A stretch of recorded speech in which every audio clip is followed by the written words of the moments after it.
Alright, Shalom. This is Brother Yahawah from GMS, Wisconsin. First and foremost, I want to give all praises to Yahawah and Yahawashi. A double honors to apostles and elders of Great Millstone. The salutation to the brothers out there teaching the truth and sincerity. Today's lesson, the scripture is going over that Yahawah and Yahawashi are men of war. And basically showing, debunking that whole love spirit that the world pushes out there. That the Lord is all about love, which the Most High and Yahawashi are actually men of war. Okay, but I'm gonna start with this first scripture. This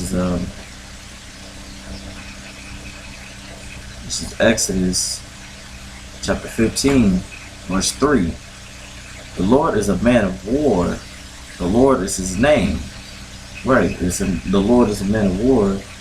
That's plain speaking. But I'm going to read it how it's supposed to be read. So the Lord is a man of war. Yahawah is his name. Yes, so Yahawah is a man of war. That's just a cut. That's just a double cut for people out there who always say that, oh, we don't know if the Most High is a man or a woman. It says in the scripture that he's a man of war. That's a cut to the church, because they push out that love spirit. But this next scripture, we're gonna go into a few accounts of the Most High, showing His power through Israel within a series of wars. So we're gonna go to Exodus chapter 9. Verse 13, it says, And the Lord said unto Moses, Rise up early in the morning and stand before Pharaoh, and say unto him, Thus said the Lord power of the Hebrews, Let my people go, that they may serve me. For I will at this time send all my plagues upon thy heart, and upon thy servants, and upon thy people, that thou mayest know that there is none like me in all the earth. For now I will stretch out my hand, that I may smite thee and thy people with pestilence, and that thou should be cut off from the earth. Right, so all this is done through Yahawah and Yahawashi. He used Moses to go speak to Pharaoh and basically warn him, like, you don't let my people go, this is what's gonna happen to you. But there's a purpose why the Most High did that, and you can say right here, verse 16. I'll read 15 over. It says, For now I will stretch out my hand, that I might smite thee and thy people with pestilence, and thou shalt be cut off from the earth. And verse 16, And in very deed for this cause have I raised thee up, for to show in thee my power, that my name may be declared throughout all the earth. Right, and so the Most High said that because he basically set up Pharaoh to show his power, to show what he can do, so he may be known throughout the whole earth. And if I'm not mistaken, that scripture's in Romans, man. He did that. He set him up because he wanted to, because he wanted to show his power. Okay, and I got a few scriptures, so this is gonna be a good minute. This is Psalms chapter 24.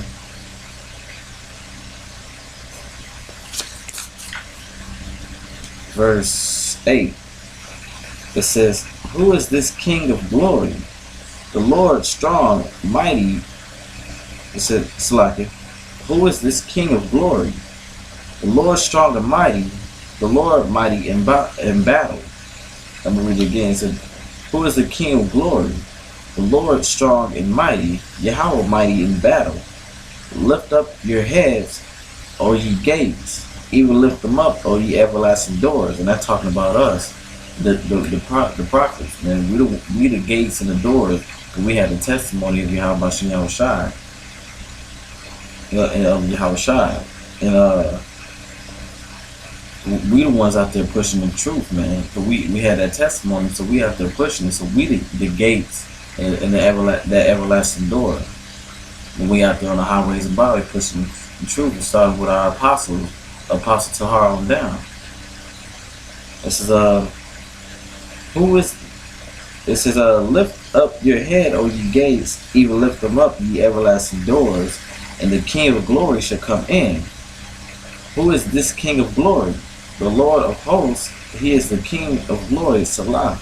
Right. So throughout all the wars that even Israel gone through, all the glory goes to Yahawah and Yahawashi. Like how, just in the last scripture, he raised Pharaoh up to show his power, so that he may be known throughout all the earth. That's his glory, man. His glory will be known throughout all the earth, even in the last days when Yahawashi come back. Okay, but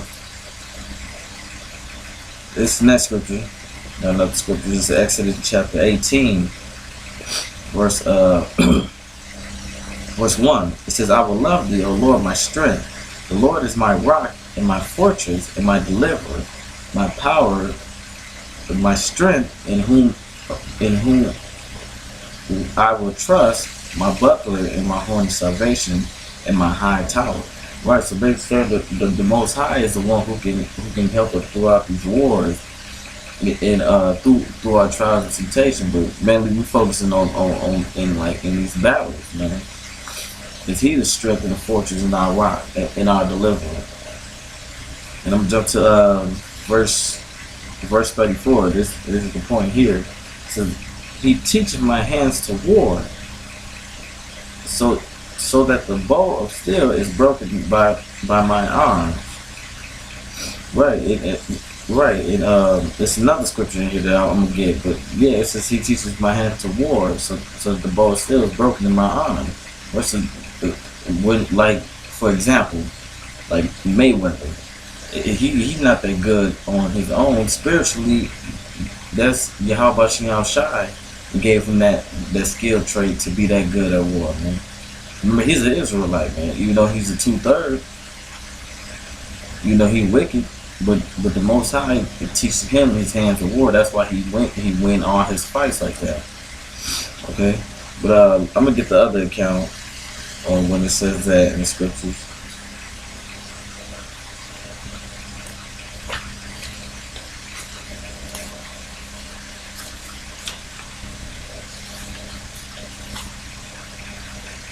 It's Psalm 144:1. It says, blessed be the Lord my strength, which teaches my hands to war and my fingers to fight. Right, just like the other scripture. But this one go further into it. It says, blessed be the Lord my strength, which teaches my hands to war. Right, and that's King David. And when he was in war, man, he killed thousands by himself. Salakia.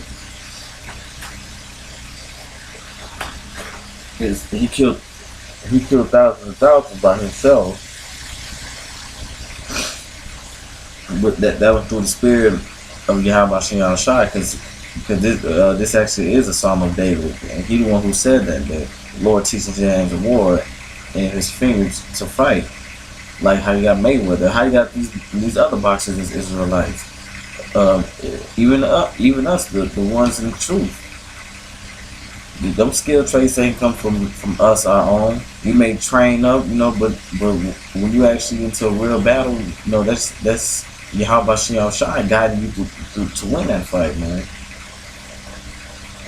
Even though we're not carnal, but if like in the past, or maybe when you before you came to the truth and you've been in the fight and you've been winning a lot, that would been Yahawah and Yahawashi the whole time. Okay, so this is it's a lot, man. This is another account.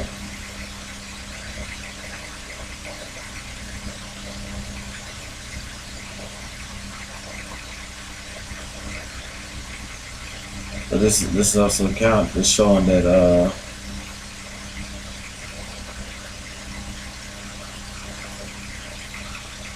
the Yahawah and Yahawashi is the one who lead us to victory in the past in our war too.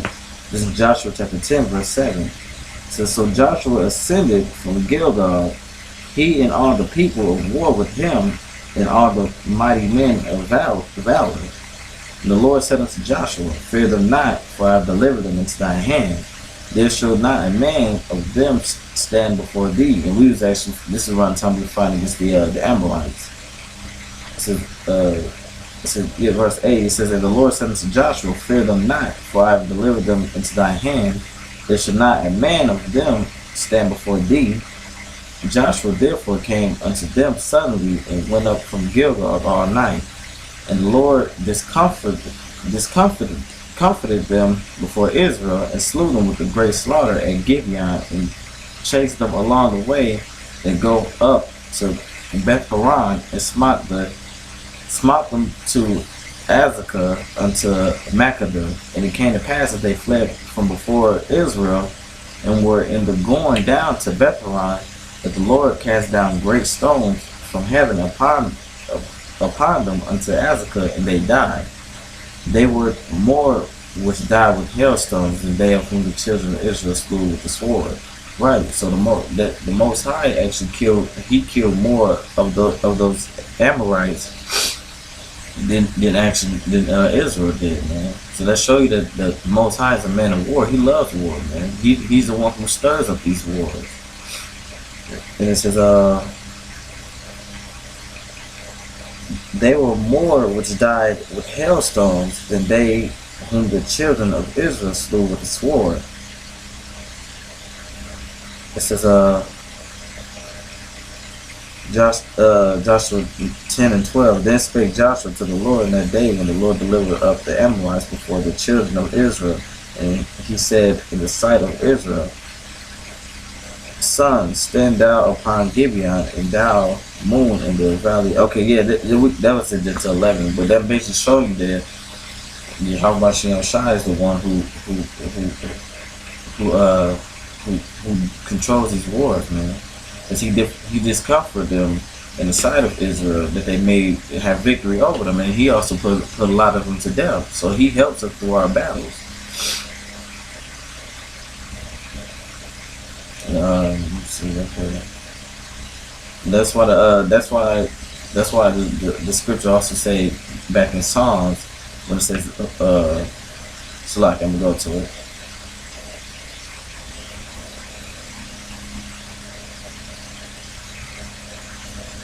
Back in Psalms 24 and 8, who is the King of glory? Right. Then going back to that scripture in Joshua, the Most High, Yahawah, gets that glory because He the one who won that battle for us. We don't win all our battles. It says, the Lord strong and mighty, the Lord mighty in battle. And that was a mighty thing He did, man, because He kept them rocks on them when they were trying to escape. This is another scripture. This is Isaiah chapter 13, verse 4. The noise of a multitude in the mountains, like of a great people, a tumultuous noise of the kingdom of nations gathered together. And that's talking about these wars that been past: World War I, World War II, the Vietnam War. This coming war, World War III was in prophecy. America versus Russia and Iran. This is the next battle. It says the Lord of hosts muster the host of the battle. Right. So that's showing you who controls these wars. The Most High does that because He's the host. He's the one who's letting these wars happen. And He's the one who's mustering them up. Like Yahawashi said, there can be rumors of, there can be wars and rumors of wars, and it's been wars. And now for this World War III that's going to happen, those are rumors of wars, but it's going to happen. Okay, and now this scripture proved that even Yahawashi is a man of war, and He didn't come down for peace. They put the church also pushed. They got Jake out here thinking that Yahawashi came down here and loved everybody, which He didn't. It says Matthew chapter 10 and 34. Think not that I am come to send peace on earth. I came not to send peace, but a sword. Right. So when you read more of this, going down the scripture, they're talking about he came to set a man at variance against his father. You know, break the family thing up, because it says, "For I have come to set a man at variance against his father, and the daughter against her mother, and the daughter-in-law against her mother-in-law, and the man's foes shall be they of his own household." But that scripture, when it says, "Think not that I am come to send peace on earth, I came not to send peace, but a sword." That's also talking about when he come back. When he come back, he's not coming here. He coming here to set peace for Israel, the elect of Israel, but he's also coming with that sword to destroy Esau and the other nations. Okay, and this is the last scripture here. And I'm going to end it on that.